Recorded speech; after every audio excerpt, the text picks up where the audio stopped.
I'd like to talk just about 35 minutes, not just about George Patton and the tragic view, but our strange and ambiguous relationship in the United States between generals and politics. You know, we've had 12 presidents that were generals, but none of us really know any of them. I mean, who cares whether Chester A. Arthur was a general? We remember that Harrison and his grandson, or Pierce or Taylor, but most of the generals we don't. Andrew Johnson, who cares that he was a brevet brigadier general? We have 4 that became presidents. With the exception of Jackson, they were pretty much apolitical. By that I mean Grant was a unionist more than he was a radical Republican.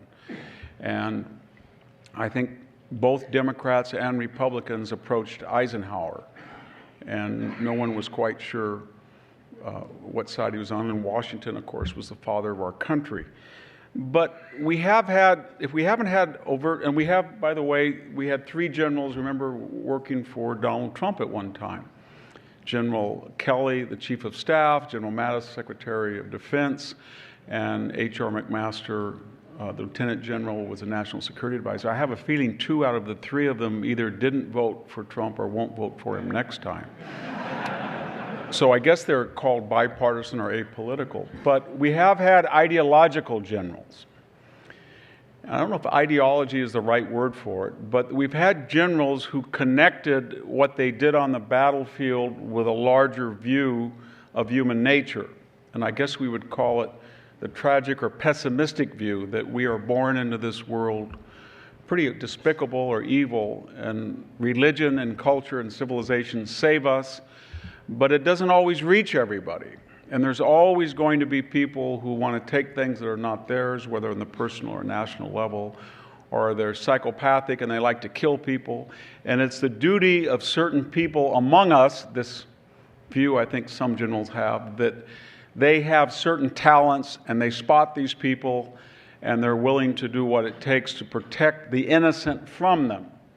And out of that ideology, they also develop a conservative or reactionary political view. And you think of MacArthur, but in our own history, think of William Tecumseh Sherman, Curtis LeMay, and Matthew Ridgway. And they don't end up well. They have a dark view of human nature, and we're a therapeutic, sunny society, an upbeat society. And when we're done with them, we're done with them.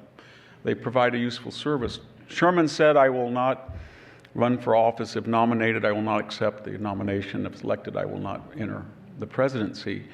And people thought to this day that he was a barn burner, that he was a terror. I see the word terrorist in Sherman. Sherman had a philosophical view, a tragic view, that they were in an existential war and a lot of innocent people were getting killed, and the people who had precipitated that war, he called them the Chevalier class in the South, should not function with impunity at home. And so when he went to Atlanta and the March to the Sea and the March to the Carolinas, if you actually do the terrible arithmetic of how many people he killed vis-a-vis that summer of the Army of the Potomac with Grant locked with Lee, there were far fewer dead, but he did something that was unspeakable. He destroyed property and he humiliated an entire class, and he developed an ideology and explication of what he was doing and why they deserved it. And that was intolerable. And to this day, when Grant can have been responsible for some of the most bloody battles in the history of American wars, but Sherman has an asterisk next to his name. The same is true of another general. I mean, we all love Hap Arnold. We hear of Dewey Spatz, Doolittle, but when we say Curtis LeMay, we stop.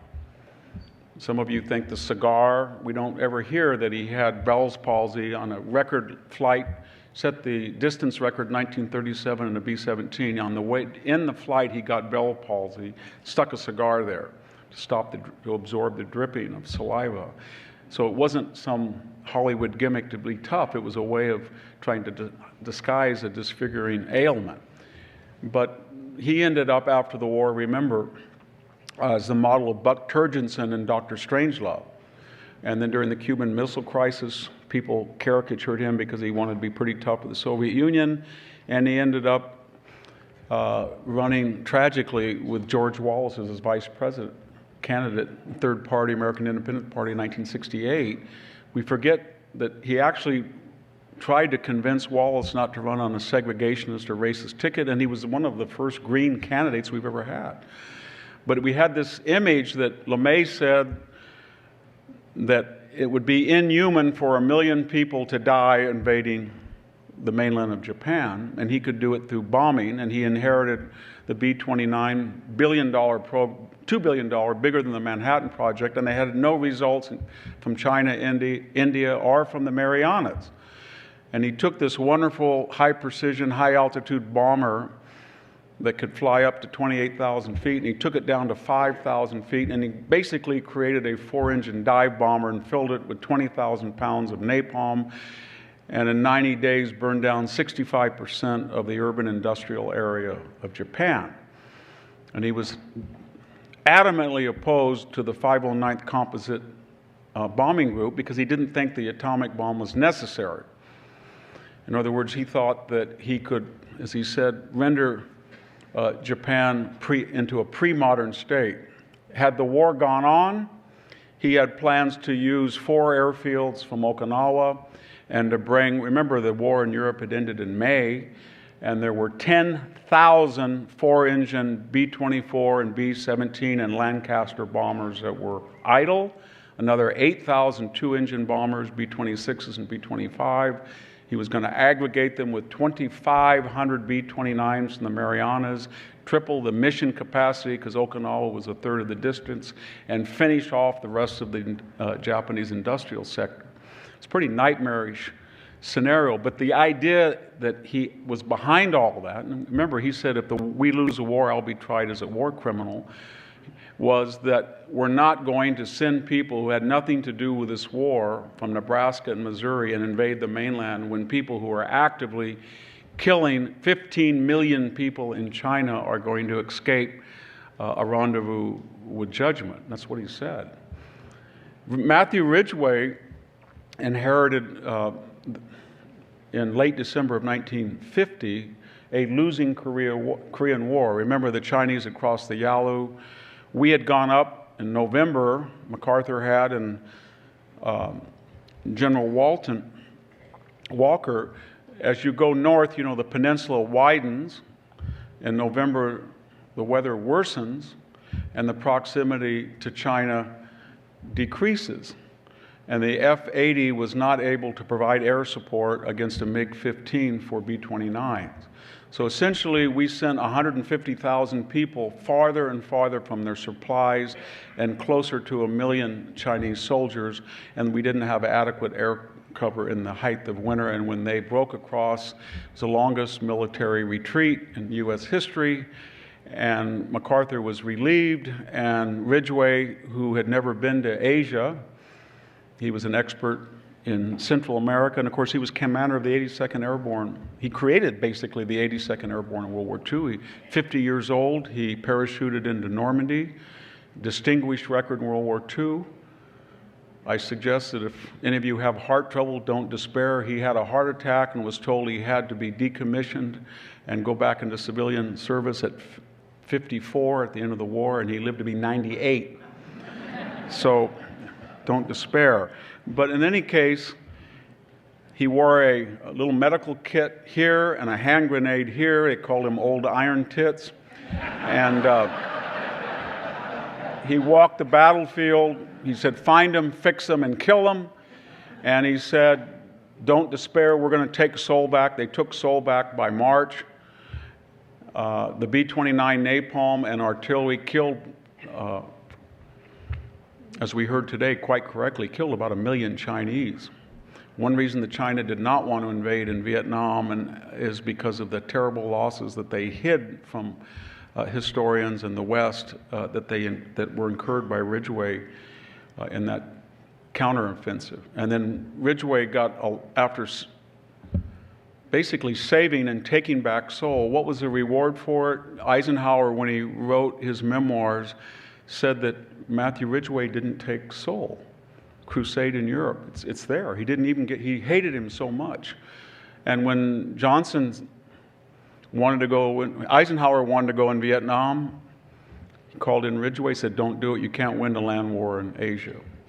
Johnson went into Vietnam, and he thought, it's time to get out. I'll get that old Ridgway, he'll give me the same advice. And he said, I got to get out. And Ridgway just said, can't get out. And he said, why can't I get out? And he said, there's only one thing worse than only one thing worse than getting into a bad war, and that's losing it.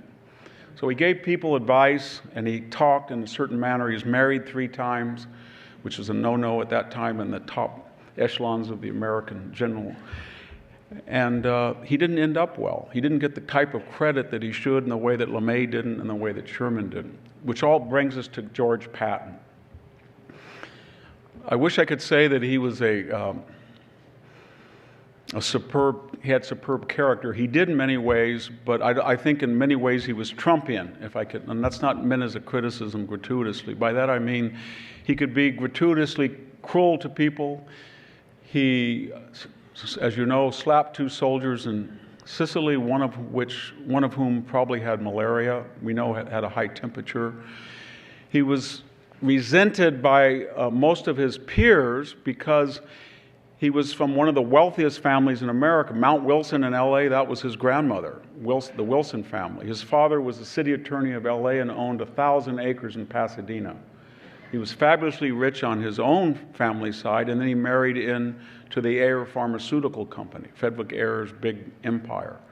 So when the image of American officers was Omar Bradley and Eisenhower and Lucian Truscott and Wade Haslip, all of these great people from the hinterland of America, here came Patton from California playing polo with his own yacht and a stable of horses, all during the Depression. And he had been in the 1912 Olympics. He came in 4th. He might have won the pentathlon. He claimed that he was such a good shot that each time he shot, he put the bullet right through the prior hole, and the judges didn't understand that. And he may have been right. But if you follow his career through the 20s and 30s, up until Pearl Harbor, it was characterized by absolute brilliance. He was the first person to see that the Christie tank in 1919 had the best suspension and the Americans should go for it, and yet we didn't do it, and that was the model that the T-34 Russian tank adopted. He designed the U.S. Cavalry saber. He'd also designed the first U.S. tank suit. They called it I think it was called the Green Arrow or the Green Lantern. It was kind of silly. It had a gold helmet and green pads and gaudy boots, but it was built to be comfortable, a jumpsuit. In this entire process, he learned, or I shouldn't say he learned, he developed U.S. armor tactics. 1940, in war games in Louisiana, he captured the senior General U. Drum. You may have seen The Dirty Dozen, that old movie about how they played dirty. That was basically based on Patton's war maneuvers, how he went on a 400-mile goose chase, they thought, and ended up capturing the red general. He was on the blue team. And he did that 2 times. Then he went down and got into Indio, out in the middle of nowhere, and set up an entire desert warfare complex and taught Americans with inferior tanks, light Chaffee tanks, or inferior Lee tanks, the elements of armor, pursuit, and breakthroughs.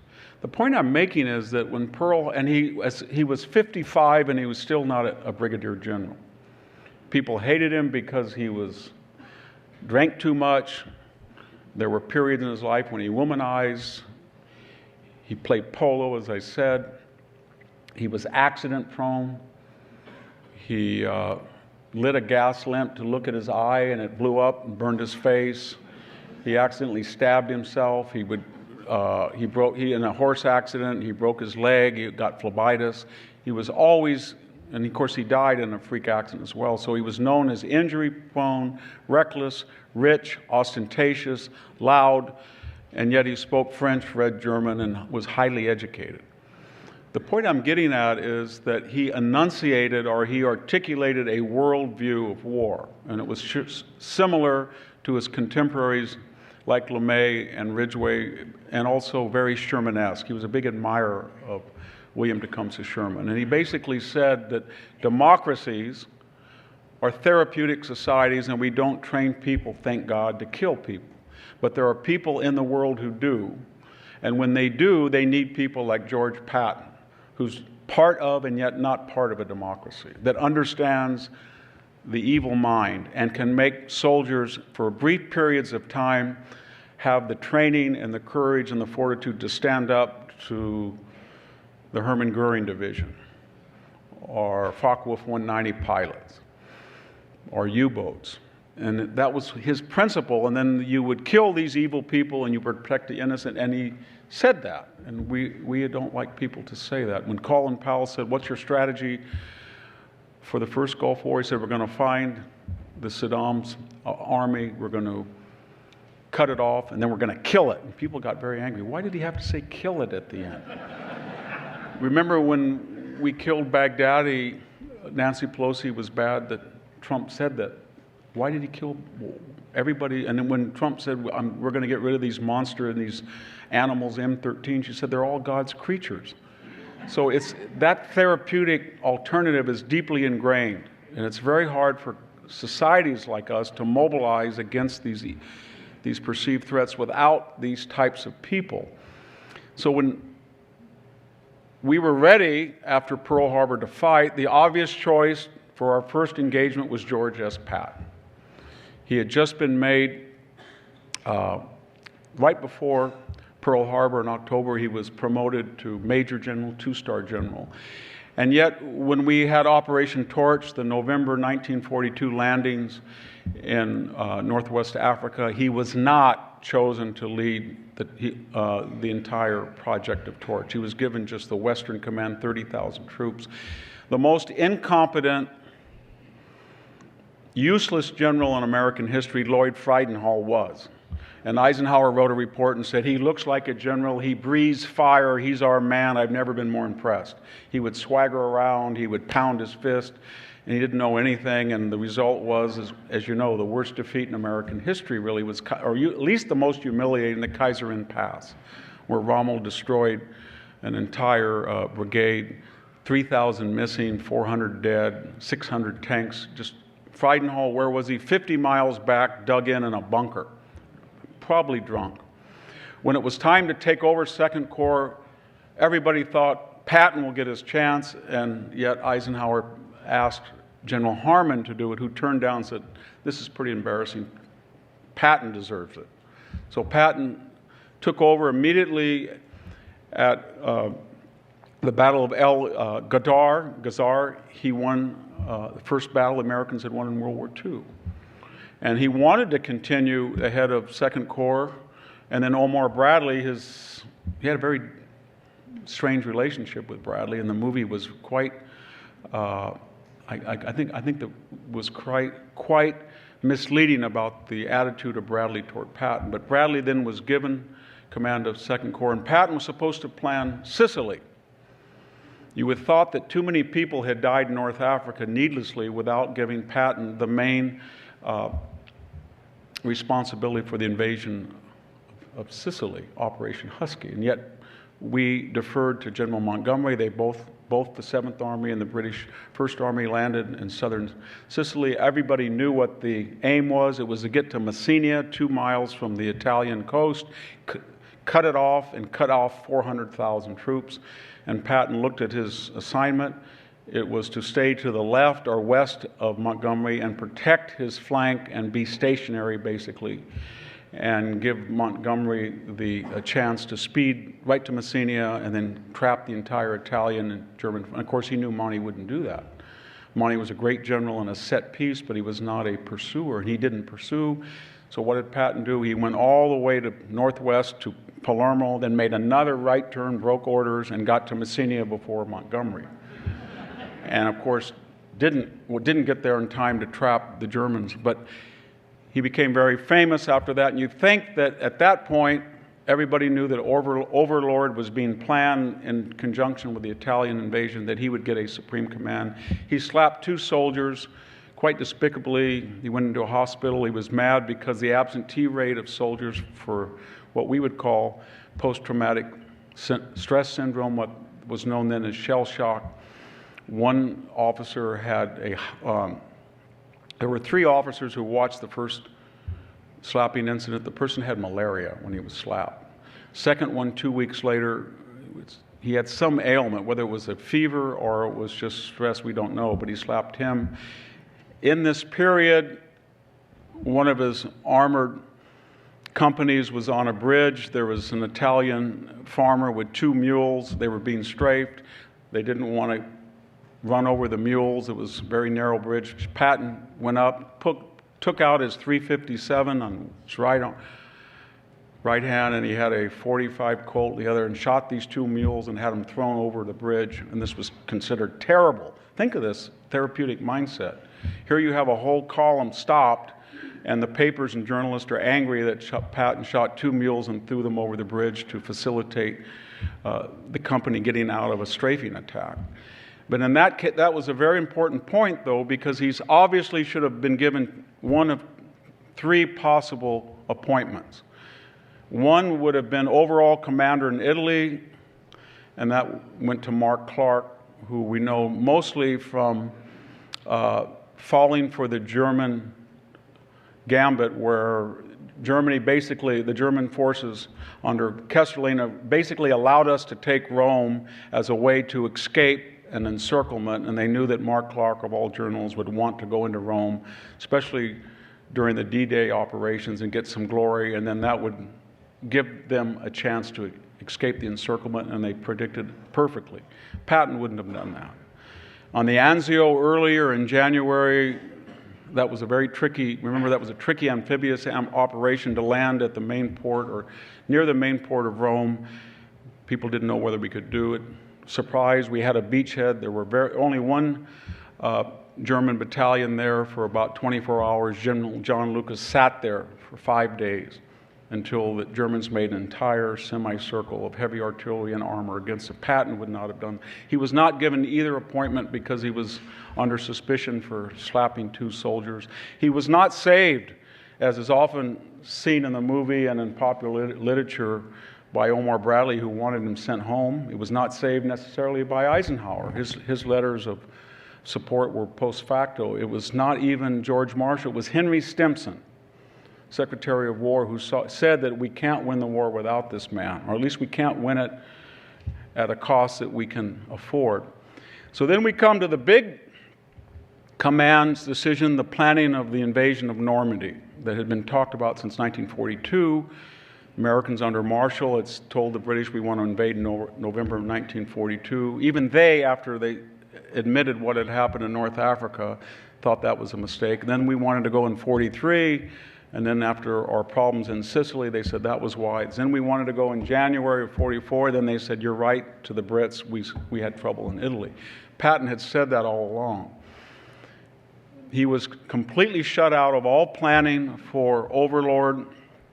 In fact, it was adding insult to injury, where he was in command of a shadowed army, what the Germans called Army Group Patton, where he just raced around in a car all up and down from Scotland all the way to Wales with horn blaring, so everybody thought he was going to invade at Calais, and then 4 panzer divisions would be held in reserve waiting for invasion Patton, which never would come.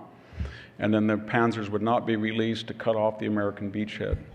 So he didn't participate in Normandy. Remember, after that brilliant landing, we, at least outside of Omaha Beach, we were ossified, calcified for about 40 days. We lost more in the next 2 weeks than we did in the landing, and we eventually had 80,000 casualties before we broke out of the blockage on July 28th with Operation Cobra. Even then, when Patton's Third Army was operational, Bradley tried to stop the publicity or the release of news accounts of it. I'm not suggesting that he was mild and mannered and polite about this. He said things that were absolutely insane. I mean, he said, Brad, just point me in the right direction and the smoke's you're not gonna even see me when I'll be gone all the way to the Rhine. Said things like that all the time. But again, the point was to take a civilian conscript group of young men and make them into an army that could stand up to people who had been fighting on the Eastern Front for 4 years against the toughest soldiers in the world. When you start to look at some of those German armored divisions, Panzer Lehr Division, and you see the type of equipment, 88 millimeter, Panther, and Tiger 1 and 2 tanks, it's amazing that we could stand up to them.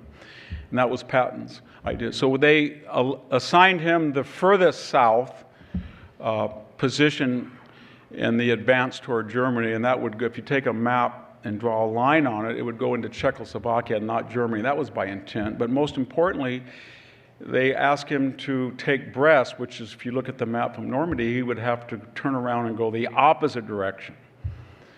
And he was not designated to go really in the first month east at all. Of course, you know Patton, what he did. He took 1/3 of his army and went north, and he went one west, and then he headed east. And in a series of orders that were overridden, he said to General John Wood and Grove, take Brest now. And they were a day away, and Bradley stopped it. And of course, you know what happened after that. Brest was heavily fortified. It took us about 2 months.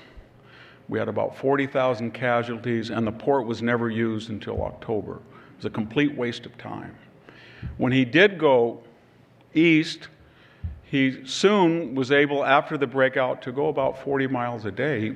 He went 400 miles by the middle of first week in September. When we got to Argentine in the Falaise pocket, there was the entire Army Group West. 300,000 Germans were advancing toward the Atlantic, while Patton was coming up to the rear in hopes of meeting the Canadians, and Hitler would not let von Kluge retreat, and it looked like the war would be over. All we had to do was close the Falaise pocket. And Omar Bradley said, you will not do that because I'd rather have a round shoulder than a broken neck. We have to have an escape route for some of them. And Patton said, oh, hell, I'll meet the Canadians, I'll meet the Brits, and if the Brits get in my way, I'll push them all the way to Dunkirk. Well, you can't say that. And so Monty will never close it. Well, it was never closed for 7 days. It was heavily bombed. 10,000 Germans were killed. Most of the equipment was lost, but about 155,000 Germans escaped, about 10 divisions, 2 of which were rearmored, and we dropped, Montgomery did, the 101st, the 82nd, and the 1st British Parachute Division right on top of them, basically, in the Arnhem Market Garden. So when General Model was defeated us and destroyed Monty's plan to leapfrog in, most of those troops had been in the Falaise pocket. When he got past Paris, he begged to close another gap, another encirclement on the eastern side of the Seine River. He was not listened to. He said that he had too few troops. And then he headed back into the Lorraine, and on September 2nd, his daily allotment, think of this, 400,000 gallons of gasoline, he got 15,000 gallons. Part of it was because the operation was conceptually flawed. There was not enough supplies to get from the beaches 300 or 400 miles into Germany and support about 700,000 troops, Canadian, American, and British. And part was that Eisenhower had made, I think, a disastrous decision by redirecting most of the supplies of the U.S. 3rd and 1st Army in the month of September 1944 to Montgomery to do this Market Garden bit when he didn't close the estuaries at the harbor at Antwerp. Had we got Antwerp, nobody would have had problems with supplies. The net result is Patton stayed 45 days without fuel and ended up in a World War I slugfest, which wasn't his forte, around Metz. And finally, in March, when he went across the Rhine with the First Army to his north, the rest is pretty much history. He captured about 350,000 prisoners and he went 300 miles in 2 weeks, and that was the end of the war. He did tell Eisenhower, I can take Berlin, and Ike said, we're not going to lose 300,000. That's how much we think the Russians will lose. They lost 170,000 men. And he said something that was very pressing. He said, they will lose that many, but when the Germans see Americans coming, they'll be all too happy to surrender to us and not go into gulags or be killed. And he was not allowed to take Berlin, and I think that had repercussions. So all of these decisions that I talked about, where I think he was right, had repercussions. We lost an inordinate amount of people in Italy. We never got into Austria. The whole idea of Churchill's soft underbelly going into Europe or going through the Ljubljana Gap was a failure. When the war ended, American troops were still in Italy. I don't know what the purpose of the Sicily campaign was. It was to be a stepping stone into Italy. You go through history all the way back to Hannibal, and no army has ever invaded Sicily and gone into invaded Italy and gone into northern Europe successfully by taking Sicily. You usually have to go to Sardinia or Corsica and go across, or cut off somebody, or go from the north south. So those entire campaigns, I think, were flawed. The Normandy campaign would have been, I think we could have said it could have been over in September 1944 had we closed the gap, or had we tried to close it again at the Seine. His greatest moment, of course, was during the Battle of the Bulge. Patton was finally given gasoline. He was on the offensive, and von Rundstedt called the von Rundstedt offensive, but it was not really his idea. It was Hitler's mad idea that we had 2 green divisions in the First Army, and if he took a 250,000 man salient and broke through, he could separate the Americans from the British. There would not be overall command. He could go to the Meuse River and then maybe, just maybe, go to Antwerp and then have some type of private deal with the British or us and say, let's just call it off. But he exhausted most of the reserves. The problem was, if you were one of 50,000 U.S. troops in that pathway, and you woke up for 10 days every morning and it was snowy and you had no air support, when 90% of the aircraft in the sky for the last 60 days had been American or British, and suddenly you were looking at battle-hard veterans, and they had, as I said, tigers and panthers. You were going to die or be captured. 80,000 Americans are. Patton saw that happening, and when he went to the meeting with Eisenhower at Verdun, he knew what was going to happen, that somebody had to cut off the assailant. He had already told his staff, we've got to turn around 3 entire divisions. I mean, that's 45,000 men, and turn them in the opposite direction in 24 hours. So it was his greatest moment. It was very theatrical. He went to the meeting, and Eisenhower, I don't know how we're going to stop these guys. They're going to take over Bastogne. They may get to the Meuse. And he said, to announce to Bradley and to Montgomery and to Eisenhower, I can turn 3 divisions and I can cut them off. He said, George, that'll take 2 weeks. And he said, I'll go out and give this signal on the phone, and they will start in 24 hours. And that's exactly what they did. The tragedy of that is, of course, he argued vehemently that the way to stop a bulge is not to go at a diagonal and push the nose back. It's to take a chance and cut it off at the base and allow a few more casualties at the tip, but therefore destroy the entire invasion. Of course, that was considered too reckless, and we didn't do that. And that battle went all the way into February, and we lost more men after Bastogne than before. What I'm getting at is that there's a pattern here of somebody that has undeniable experience, preparation, and natural genius, who understands the horrific nature of war and bothers the people that command him.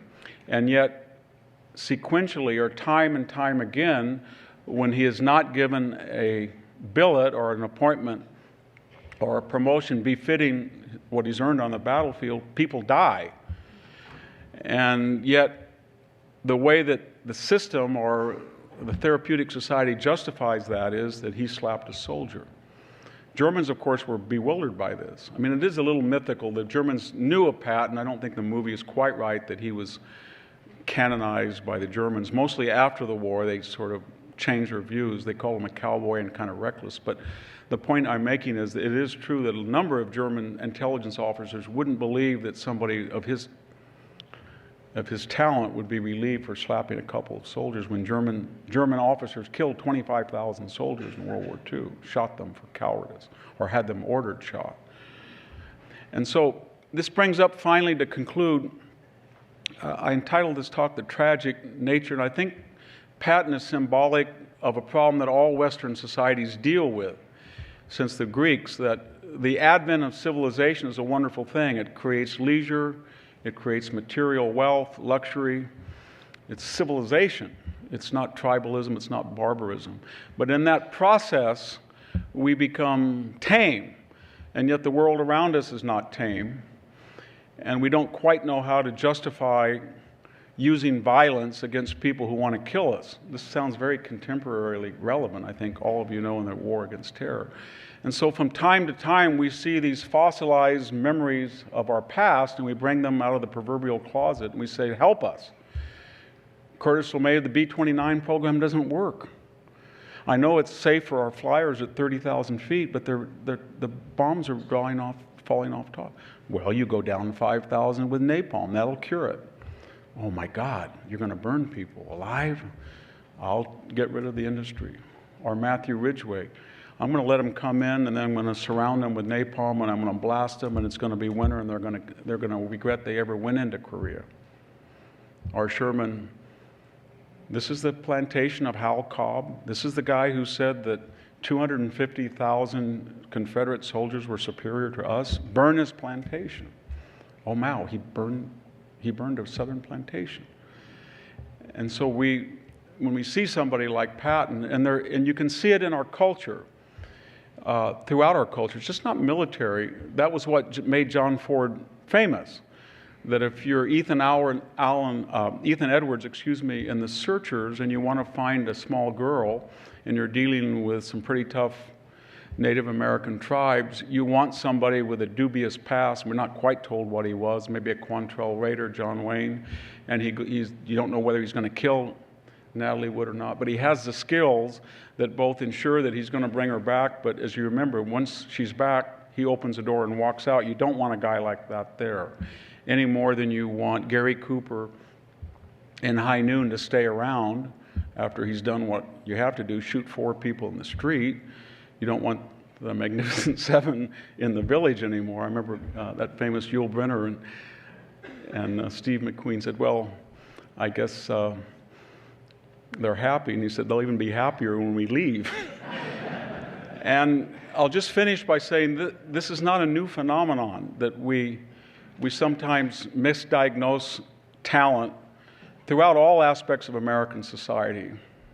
I did make a promise, I just want to interrupt, that I wasn't going to mention the name Donald Trump in this talk, but you can see that this person has certain obnoxious characteristics and certain skill sets that bring results, and you can guarantee that after we are the beneficiaries of the results, he's not going to be on PBS in 10 years with ex-presidents shooting the breeze. It's just not going to happen. It's going to be persona non grata. And I'll just finish by, when pre-civilized Greece was making this transition to the city-state, especially to radical democracy, there were people who saw the same phenomenon. One of the great minds of the Western literary canon is Sophocles. In a series, he wrote 113 plays. We have 7 extant. But in a series of plays, he looked at this archetype of the oligarchic aristocratic class that had all of these anti-democratic skills, and you needed them. And it was right in the middle, some of the plays, the later plays of the Peloponnesian Wars. I'm thinking here of Philoctetes, Ajax, Antigone. But he makes these characters come out, and by every measure of talent and courage and bravery, they excel, and yet they all end up badly, because to reward them for those very characteristics would be a referendum on your own society. And I think that's a dilemma we all have to appreciate. I'm not asking us to change our views, but to every once in a while look in the corners, and when we see dark people, maybe they're not so dark after all. Thank you very much.